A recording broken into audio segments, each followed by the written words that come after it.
প্রিয় শিক্ষার্থীবৃন্দ, আসসালামু আলাইকুম। আশা করি সবাই ভালো আছো। আলহামদুলিল্লাহ, আমিও ভালো আছি। আজকের ক্লাসে তোমাদের সবাইকে স্বাগতম। এসব প্রথমেই তোমাদের সাথে পরিচিত হয়ে নেই। আমি মোহাম্মদ আব্দুস সালাম, সহকারী শিক্ষক, বগুড়া ক্যান্টনমেন্ট পাবলিক স্কুল ও কলেজ। প্রিয় শিক্ষার্থী, আজ আমি তোমাদের নবম এবং দশম শ্রেণীর বাংলা ভাষার ব্যাকরণ বই থেকে একটি গুরুত্বপূর্ণ অধ্যায় পড়াবো। তো প্রথমেই তোমরা বই এবং খাতা নিয়ে সবাই রেডি হয়ে যাবে এবং মনোযোগ দিয়ে ভিডিওটি দেখবে। প্রথমে আমরা একটা ছবি দেখতে পাচ্ছি। ছবিটি তোমরা সবাই অবশ্যই চেনো। এই মৌসুমের একটি জনপ্রিয় ফল এটি আম। এখানে আম রয়েছে একটি। আরেকটি ছবি আমরা দেখতে পাচ্ছি। এই ছবির সাথে এই ছবিটির পার্থক্য হচ্ছে এখানে একটি আম ছিল, কিন্তু এখানে আমের সংখ্যা হয়ে গেল দুইটি। আরেকটি ছবি আমরা একটু দেখে নেই। এখানে কিন্তু দুইটি না, অনেকগুলো আম আমরা দেখতে পাচ্ছি, অর্থাৎ অনেক আম। তো তিনটি ছবি থেকে আমরা যেটা বুঝলাম যে তিনটি ছবিতেই আম রয়েছে, তবে পার্থক্য হচ্ছে এখানে একটি আম, এখানে দুইটি আম, এখানে অনেক আম। তার মানে কি, এখানে আমের সংখ্যা বোঝানো হচ্ছে ছবিগুলো দিয়ে। তো বাংলা ব্যাকরণে এরকম একটি অধ্যায় তোমরা ইতিপূর্বে অবশ্যই পড়েছ, যে যার দ্বারা কোনো বস্তু বা প্রাণীর সংখ্যা জানা যায়, সেই অধ্যায়টিকে কি বলে আমরা দেখে নেব। তোমরা অনেকেই হয়তো এতক্ষণ ধারণা করে ফেলেছো যে অধ্যায়টি কি হবে। আমরা দেখে নেই। হ্যাঁ, অধ্যায়টি হচ্ছে বচন। আমরা আজকে এই বচন সম্পর্কেই বিস্তারিত জানব। প্রথমে আমরা বচনের সংজ্ঞাটি দেখে নেই। বিশেষ্য বা সর্বনাম পদের সংখ্যার ধারণা প্রকাশের উপায়কে বচন বলে।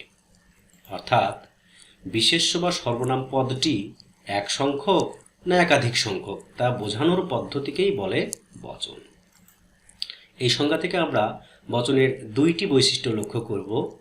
যার এক নম্বর হচ্ছে, বচন অর্থ হচ্ছে সংখ্যার ধারণা, অর্থাৎ সংখ্যার ধারণা জন্ম হবে আমাদের মনে। আর সেই সংখ্যার ধারণাটা কার, সেটা হবে হয় বিশেষ্য অথবা বিশেষণ পদের। অন্যান্য পদ যেমন ক্রিয়া, অব্যয়, এইসব পদের বিশেষণ, এইসব পদের কিন্তু সংখ্যা হয় না। শুধুমাত্র বিশেষ্য এবং সর্বনাম পদেরই সংখ্যার ধারণা করা যায়।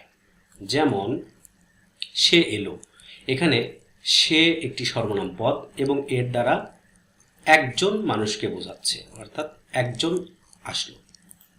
কিন্তু যদি বলা হয় তারা গেল, তখন এই তারার সর্বনামটি দ্বারা কিন্তু অনেক ব্যক্তিকে বোঝাচ্ছে।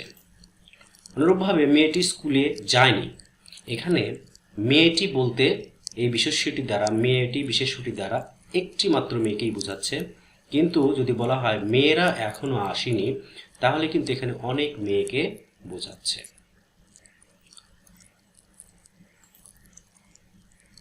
আমরা যতটুকু শিখলাম তার উপরে আমরা অন্তত দুইটা প্রশ্ন একটু অনুশীলন করে নিই। অনুশীলন করার ক্ষেত্রে তোমাদের আমি প্রশ্ন দিব এবং 4টি অপশন তোমাদের জন্য দিব। তো সেখান থেকে তোমরা সঠিক উত্তরটি বেছে নিয়ে অবশ্যই খাতায় লিখবে এবং পরে উত্তরটি মিলিয়ে নেবে। তো আমরা দেখি কি প্রশ্ন আসছে তোমাদের জন্য। বচন অর্থ কি, এটা আমরা প্রথম স্লাইডেই শিখে ফেলেছি। যারা মনোযোগ দিয়ে দেখেছো এবং শুনেছো তারা অবশ্যই এই উত্তরটি করতে পারবে। আমি অপশনগুলো দিয়ে দিচ্ছি। 1 নম্বর গণনা করা, 2 নম্বর পরিমাণ জানা, 3 নম্বর সংখ্যার ধারণা এবং 4 নম্বর ক্রমের ধারণা। তোমরা ঝটপট খাতায় লিখে ফেলো সঠিক উত্তরটি, এবং তারপরে আমি যখন উত্তরটি দেখাবো তখন তোমরা তার সাথে মিলিয়ে নেবে। আশা করছি এতক্ষণে তোমাদের লেখা হয়ে গেছে। আমরা সঠিক উত্তরটি দেখে নেব। সংখ্যার ধারণা, অর্থাৎ বচন অর্থ সংখ্যার ধারণা। আমরা আরেকটি প্রশ্ন দেখে নেব তোমাদের জন্য।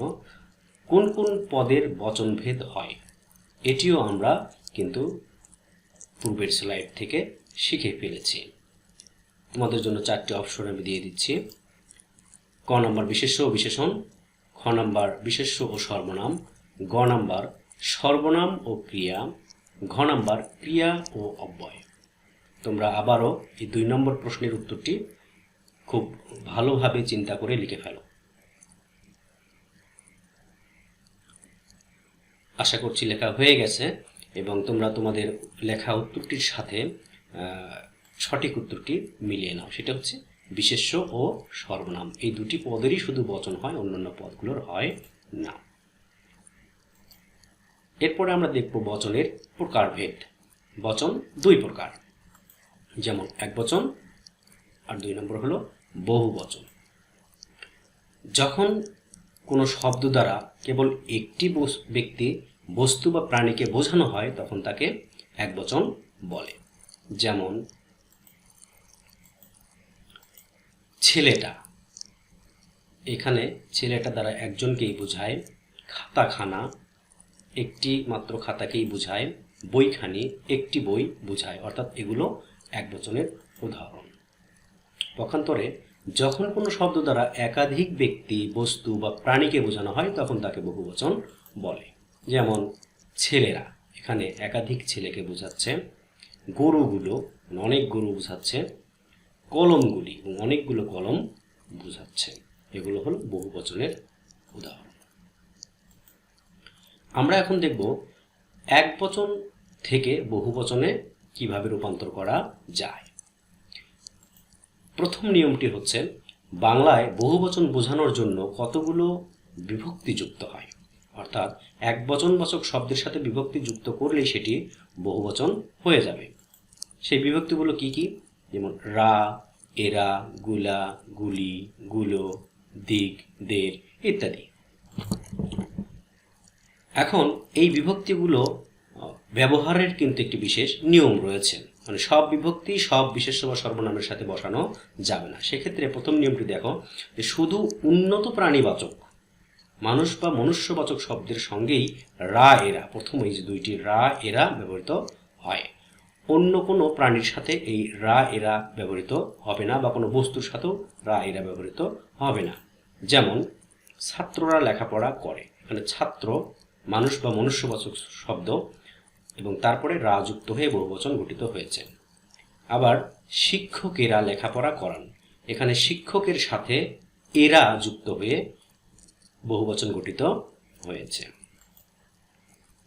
এরপর বস্তু ও প্রাণীবাচক শব্দের সঙ্গে গুলা, গুলি, গুলো যুক্ত হয়। যেমন আমগুলো কে খাবে, এখানে আম ছিল বস্তু এবং তার সাথে গুলো যোগ করে এখানে বহুবচন করা হয়েছে। আবার ময়ূরগুলো নাচছে, এখানে ময়ূর হলো প্রাণী এবং তার সাথে গুলো যুক্ত করে বহুবচন করা হয়েছে। তবে উন্নত প্রাণী ময়ূর উন্নত প্রাণী নয়, এই জন্য এর সাথে গুলো যুক্ত করা হয়েছে। আমরা আরেকটি নিয়ম দেখে নেব, যে বাংলায় বহুবচন বোঝানোর জন্য কতগুলো সমষ্টিবোধক শব্দ যুক্ত হয়। যেমন সেই সমষ্টিবোধক শব্দগুলো হচ্ছে গণ, বৃন্দ, মণ্ডলী, বর্গ, কুল, সকল, সব, সমূহ, নিচয়, রাজি, রাশি, পাল, দাম, নিকর, মালা, আবলি ইত্যাদি। এই সমষ্টিবোধক শব্দগুলো অধিকাংশই এসেছে সংস্কৃত বা তৎসম থেকে। এই লাইনটি অবশ্যই ভালো করে মনে রাখবে, যে সমষ্টিবোধক শব্দগুলোর অধিকাংশই কোন ভাষা থেকে এসেছে? সংস্কৃত বা তৎসম ভাষা থেকে। তো এই সমষ্টিবোধক শব্দগুলো ব্যবহারেরও কিন্তু ঠিক নিয়ম আছে। যেমন উন্নত প্রাণীবাচক বা ব্যক্তিবাচক শব্দের সঙ্গে গণ, বৃন্দ, মণ্ডলী, বর্গ অর্থাৎ প্রথম 4টি ব্যবহৃত হয় শুধু উন্নত প্রাণীবাচক শব্দের সাথে। উন্নত প্রাণী বলতে এখানে আমরা শুধু মানুষকেই বোঝাচ্ছি। যেমন নরগণ, জনগণ, নর মানুষ, জন হচ্ছে মানুষ, তার সাথে গণ ব্যবহার করে বহুবচন করা হয়েছে।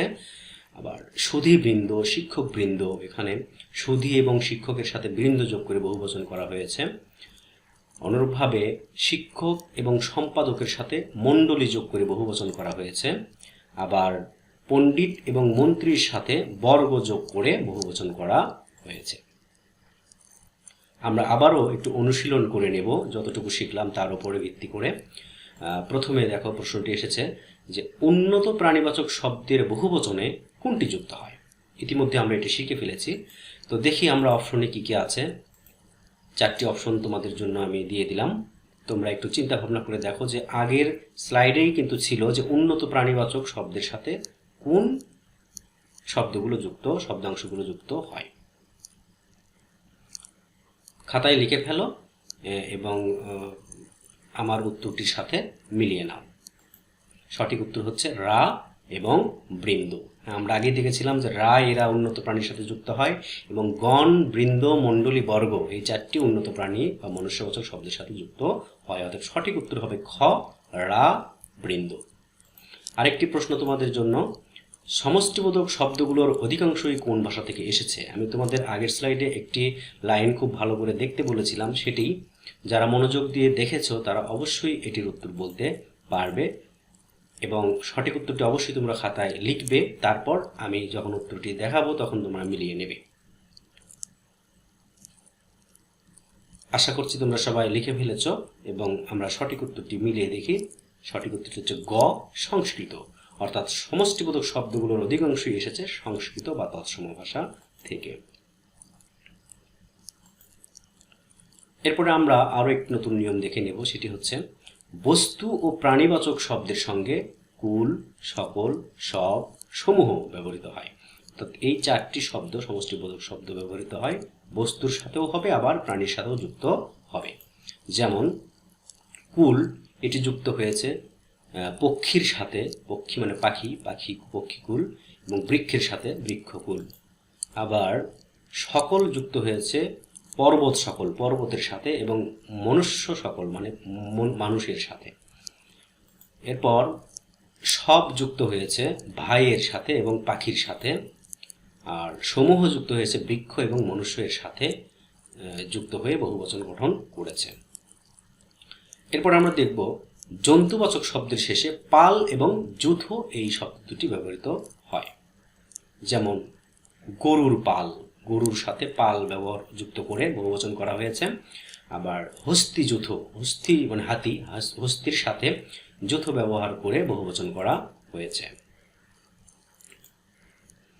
আরেকটি নিয়ম আমরা দেখে নেব, বস্তুবাচক বা অপ্রাণীবাচক শব্দের সঙ্গে নিচয়, রাজি, রাশি, দাম, নিকর, মালা, পুঞ্জ, গুচ্ছ, আবলি ইত্যাদি ব্যবহৃত হয়। অর্থাৎ শুধু বস্তু বা অপ্রাণী, প্রাণী হওয়া যাবে না, এরকম শব্দের বহুবচন করতে হলে এই শব্দগুলো যুক্ত করে দিতে হবে। যেমন নিচয় দিয়ে কুসুম এর সাথে যুক্ত করে কুসুম নিচয় কুসুমের বহুবচন করা হয়েছে। আবার তারকা এর বহুবচন করা হয়েছে রাজি যুক্ত করে তারকা রাজি। বালি এর বহুবচন করা হয়েছে রাশি যুক্ত করে বালি রাশি। এরপর কুসুমকে আবারও দাম যুক্ত করে বহুবচন করা হয়েছে কুসুম দাম। কমলকে আবার নিকর যুক্ত করে বহুবচন করা হয়েছে কমল নিকর। পর্বতের সাথে মালা যুক্ত করে বহুবচন করা হয়েছে পর্বতমালা। মেঘ এর সাথে পুঞ্জ যোগ করে মেঘ পুঞ্জ। কবিতা এর সাথে গুচ্ছ যোগ করে কবিতা গুচ্ছ, এবং পুস্তকের সাথে আবলি যোগ করে পুস্তকাবলী। তো এই যে কুসুম, তারকা, বালি, কুসুম, কমল, পর্বত, মেঘ, কবিতা, পুস্তক এই সবগুলোই কিন্তু ছিল বস্তু বা অপ্রাণী, এবং তার সাথে এই বহুবচন বোধক শব্দগুলো যোগ করে কিন্তু বহুবচন গঠন করা হয়েছে। আমরা অনুশীলন 3-এ চলে যাব। এখানেও তোমাদের জন্য 2টি প্রশ্ন থাকবে। যারা ভিডিওটি ভালোভাবে দেখেছো তারা উত্তর করার চেষ্টা করবে। প্রথম প্রশ্ন, কেবল অপ্রাণীবাচক শব্দের বহুবচনে কোনটি যুক্ত হয়? ক গণ, মালা, খ রাজি, আবলি, গ পাল, যৌথ, এবং ঘ মণ্ডলী, সমূহ। তোমরা সঠিক উত্তরটি খাতায় লিখে ফেলো এবং উত্তরের সাথে মিলিয়ে দেখো।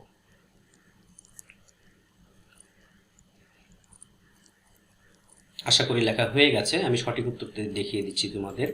আসলে এটা হবে রাজি এবং আবলি।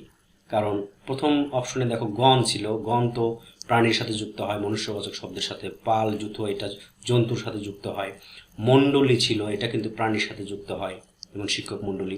তাহলে সঠিক উত্তর হবে রাজি এবং আবুলি, এই দুইটি শুধু অপ্রাণীবাচক শব্দের সঙ্গে যুক্ত হয়। নেক্সট প্রশ্নে যাব আমরা। কমল শব্দটির বহুবচনে কোনটি যুক্ত হবে? কমল শব্দটির বহুবচনে কোনটি যুক্ত হবে? অপশন 4টি দেখে নাও। নিচয়, দাম, নিকর এবং রাজি। তোমরা একটু মিলিয়ে দেখো কি কোনটি হবে। কমল নিচয় হবে কিনা, কমল দাম হবে কিনা, কমল নিকর হবে কিনা, কমল রাজি হবে কিনা। তাহলে কোনটি হবে খাতায় লিখে ফেলো এবং উত্তরের সাথে মিলিয়ে নাও। ওকে, আমি সঠিক উত্তরটি তোমাদের দেখিয়ে দিচ্ছি। তোমরা যারা লিখে ফেলেছো উত্তরটি মিলিয়ে দেখো। এটি হবে আসলে নিকর, অর্থাৎ কমল নিকর। বহুবচন গঠনের আরও কিছু বিশেষ নিয়ম রয়েছে, যেমন একবচনবোধক বিশেষ্য ব্যবহার করেও বহুবচন বোঝানো যেতে পারে, অর্থাৎ একবচনবাচক কোনো শব্দ দিয়েও অনেক সময় বহুবচন বোঝানো যায়। যেমন সিংহ বনে থাকে, এখানে সিংহ কিন্তু একবচন, কিন্তু এই বাক্যে বহুবচন রূপে ব্যবহৃত হয়েছে, কারণ বনে কিন্তু সাধারণত একটি সিংহ থাকে না, অনেক সিংহই থাকে। সেক্ষেত্রে সিংহ কিন্তু এই বাক্যে বহুবচন রূপে ব্যবহৃত হয়েছে। আরেকটি বাক্য আমরা দেখে নেই। পোকার আক্রমণে ফসল নষ্ট হয়।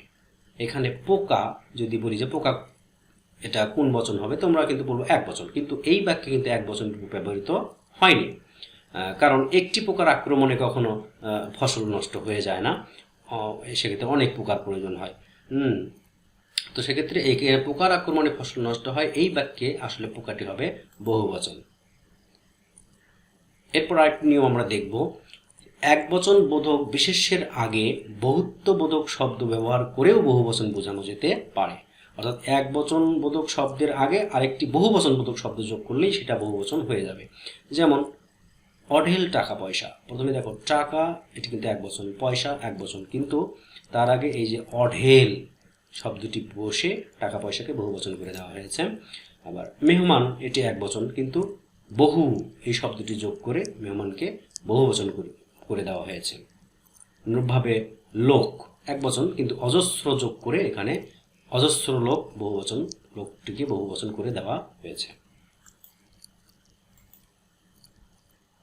আরেকটি নিয়ম, বিশেষ্য ও বিশেষণ পদের দ্বিত্ব প্রয়োগে, অর্থাৎ একটি পদ পরপর দুইবার ব্যবহার করেও বহুবচন করা যায়। যেমন হারি হারি সন্দেশ, এখানে সন্দেশের বহুবচন করা হয়েছে হারি হারি, একই শব্দ দুইবার ব্যবহার করে, অর্থাৎ দুটি বিশেষ্য পদ পরপর ব্যবহার করে এটিকে বহুবচন করে দেওয়া হয়েছে। অনুরূপভাবে লাল লাল ফুল, এখানে ফুলকে বহুবচন করার জন্য একটি বিশেষণ পদ দুইবার ব্যবহার করা হয়েছে, যার ফলে ফুলটি বহুবচন হয়ে গেছে। আবার বড় বড় মাঠ, এখানেও দুটি বিশেষণ যোগ করে পরপর বসিয়ে মাঠ এর বহুবচন করা হয়েছে। এছাড়াও আরেকটি বিশেষ নিয়মে কিছু বহুবচন সাধিত হয়, যেমন রবীন্দ্রনাথরা প্রতিদিন জন্মায় না। এখানে রবীন্দ্রনাথরা বলতে অনেকগুলো রবীন্দ্রনাথ না, রবীন্দ্রনাথ একজনই, তবে রবীন্দ্রনাথের মতো কবিরা প্রতিদিন জন্মায় না, এইভাবে এইটির বহুবচনটি তৈরি করা হয়েছে। এটি একটি বিশেষ নিয়ম। আরেকটি উদাহরণ আমরা দেখি, এটাই করিমদের বাড়ি। এখানে করিমদের বলতে মানে অনেকগুলো করিমের বাড়ি না, অর্থাৎ করিম এবং তার পরিবারের সবার মিলে যে বাড়িটি সেটি বোঝানো হয়েছে। তো এখানে করিমদের এই বহুবচনটি বিশেষ নিয়মে সাধিত হয়েছে। কিছু বিদেশি শব্দে বিদেশি ভাষার অনুকরণে বহুবচন করা হয়ে থাকে, যেমন বুজুর্গ বুজুর্গান, এখানে বুজুর্গের সাথে আন যোগ করে বহুবচন করা হয়েছে বিদেশি নিয়মে। আবার সাহেব সাহেবান, এটিতেও সাহেবের সাথে আন যোগ করে সাহেবান বিদেশি নিয়মে বহুবচন তৈরি করা হয়েছে। আমরা সর্বশেষ আরেকটি অনুশীলন তোমাদের সাথে করব। আমরা চলে যাব 7 নম্বর প্রশ্নে। নিচের কোনটি বিশেষ নিয়মে সাধিত বহুবচন? আগের স্লাইডে আমরা এটা পড়ে নিলাম, এখন আমরা উত্তরগুলো দেখব এবং সঠিক উত্তরটি এর মধ্যে থেকে আমরা বেছে নেব। 4টি অপশন দিয়ে দেওয়া হয়েছে।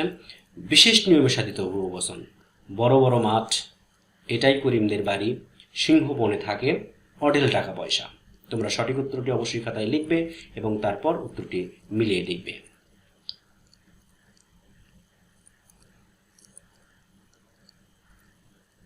আশা করছি যারা মনোযোগ দিয়ে ভিডিওটি দেখেছো তারা এতক্ষণে লিখে ফেলেছো এবং সঠিক উত্তরটি আমরা দেখে নেই।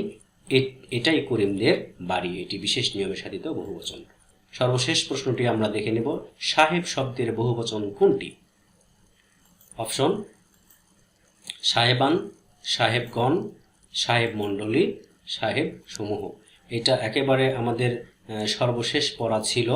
তো সর্বশেষ ভিডিওটি যারা মনোযোগ দিয়ে দেখেছ, ভিডিও অংশটিতে যারা মনোযোগ দিয়ে দেখেছো, তারা অবশ্যই এই উত্তরটি বলতে পারবে। সঠিক উত্তরটি খাতায় লেখো এবং উত্তরটি মিলিয়ে নাও। তো দেখে নিই আমরা উত্তরটি। এর সঠিক উত্তর হবে সাহেবান। অর্থাৎ এই যে আমরা শিখলাম যে বিদেশি নিয়মে সাহেব থেকে সাহেবান শব্দটি তৈরি হবে। তো প্রিয় শিক্ষার্থীরা, তোমরা যারা এতক্ষণ মনোযোগ দিয়ে আজকের এই ক্লাসটি দেখলে, আমি বিশ্বাস করি যে তোমাদের হয়তো বচন সম্পর্কে অনেকটাই ধারণা জন্মলাভ করবে।